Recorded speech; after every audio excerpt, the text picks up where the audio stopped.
Friends, welcome to my YouTube channel. My name is Sakshi Gangwar. आज का हमारा टॉपिक है विद्यालय पाठ्यक्रम में विज्ञान का क्या स्थान है। जो हमारा विद्यालय पाठ्यक्रम है उसमें विज्ञान विषय का क्या स्थान है या क्या उपयोगिता है उसकी।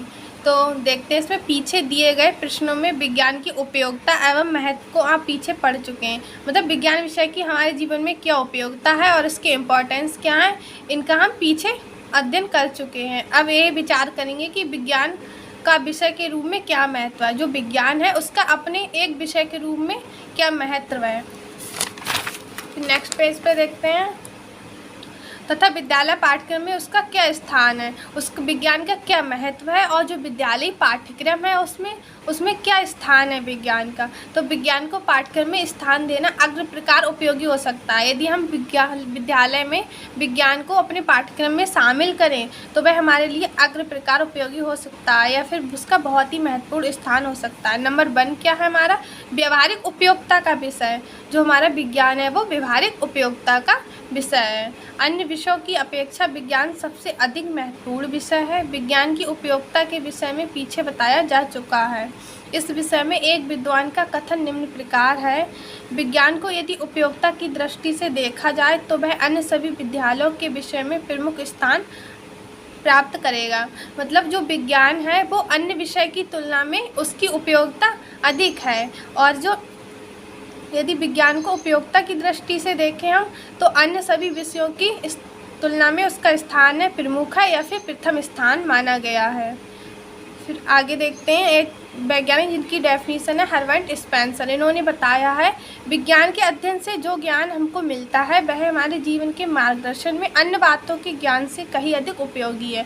मतलब विज्ञान का अध्ययन अगर कोई व्यक्ति या बच्चा करता है तो उससे जो हमें ज्ञान प्राप्त होता है वह हमारे जीवन के मार्गदर्शन में अन्य बातों से कहीं अधिक उपयोगी है। ये हमारे बहुत से कार्य ऐसे होते हैं उनको विज्ञान के अध्ययन से सुगमता से किया जा सकता है। आज हाई स्कूल की कक्षाओं तक विज्ञान एक अनिवार्य विषय के रूप में पढ़ाया जाता है। हाई स्कूल तक सभी को विज्ञान अनिवार्य विषय के रूप में पढ़ना पड़ता है। फिर दूसरा है हमारा ज्ञान का विषय। पहला हमारा क्या था, व्यवहारिक उपयोगिता का विषय। अन्य विषय की तुलना में विज्ञान का अधिक व्यवहारिक उपयोग है। और एक डेफिनेशन दी है हर्बर्ट स्पेंसर ने। वैज्ञानिक का नाम क्या है, हर्बर्ट स्पेंसर। उन्होंने कहा विज्ञान के अध्ययन से जो हमको ज्ञान मिलता है वह हमारे जीवन के मार्गदर्शन में अन्य बातों से ज्ञान से कई अधिक उपयोगी है। यह हमारे जीवन की कई समस्याओं को समाधान करने में सहायता प्राप्त करता है। दूसरा है हमारा ज्ञान का विषय। जो हमारा विज्ञान है वो ज्ञान का विषय है। अब कैसे ज्ञान का विषय है ये देखते हैं। विज्ञान के अध्ययन से ज्ञान का विस्तार होता है। प्रत्येक को ज्ञान विकसित करने की इच्छा होती है, इसकी तृप्ति अच्छी तरह से विज्ञान करता है। विज्ञान का अध्ययन अगर कोई बच्चा कर रहा है तो क्या है, उसके ज्ञान का विस्तार होगा या उसमें नॉलेज बढ़ेगी। प्रत्येक को या प्रत्येक व्यक्ति को ज्ञान विकसित करने की इच्छा होती है या हर बच्चा चाहता है कि उसको अधिक से अधिक ज्ञान प्राप्त हो, जिसकी तृप्ति या फिर मतलब जिसकी पूर्ति अच्छी तरह से कौन कर सकता है, हमारा विज्ञान विषय कर सकता है, उतना और कोई विषय नहीं।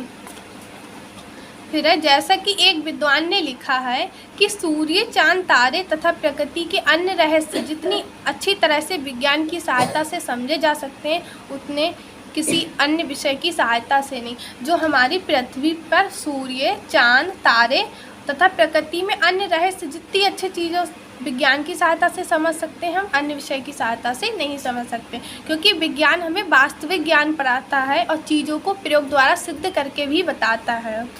तीसरा हमारा निरीक्षण शक्ति का विकास। पहला हमारा व्यवहारिक उपयोगिता का, दूसरा हमारा ज्ञान का, तीसरा क्या है हमारा निरीक्षण शक्ति का विकास।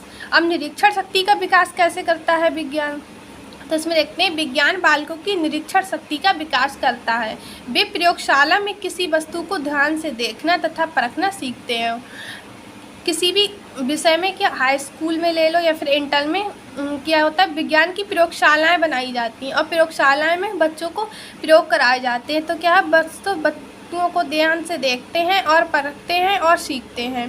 विज्ञान का विद्यार्थी किसी घटना या बात को बिना सोचे समझे स्वीकार नहीं कर सकता। अगर आप किसी विज्ञान विषय के बच्चा है उसको किसी घटना के बारे में बताते हैं तो वह तब तक उस घटना को स्वीकार या नहीं समझता जब तक वह अपने प्रयोग द्वारा सिद्ध ना कर ले।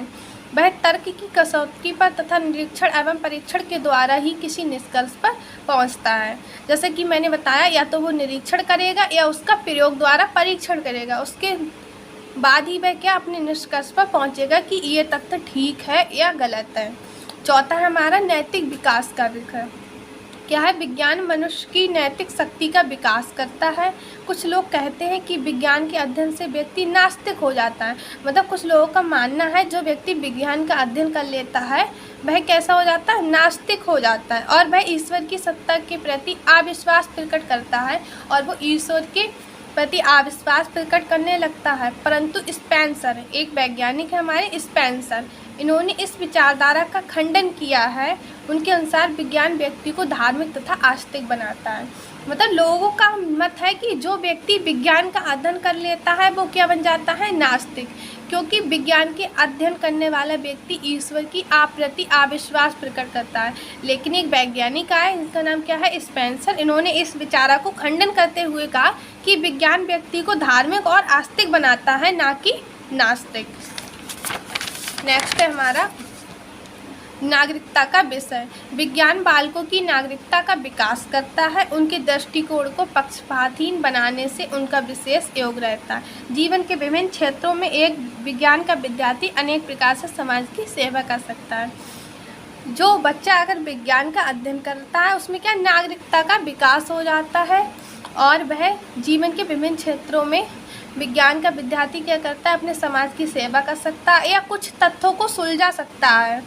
नेक्स्ट है मानसिक अनुशासन की वृद्धि। विज्ञान बालकों के मानसिक अनुशासन का विकास करता है।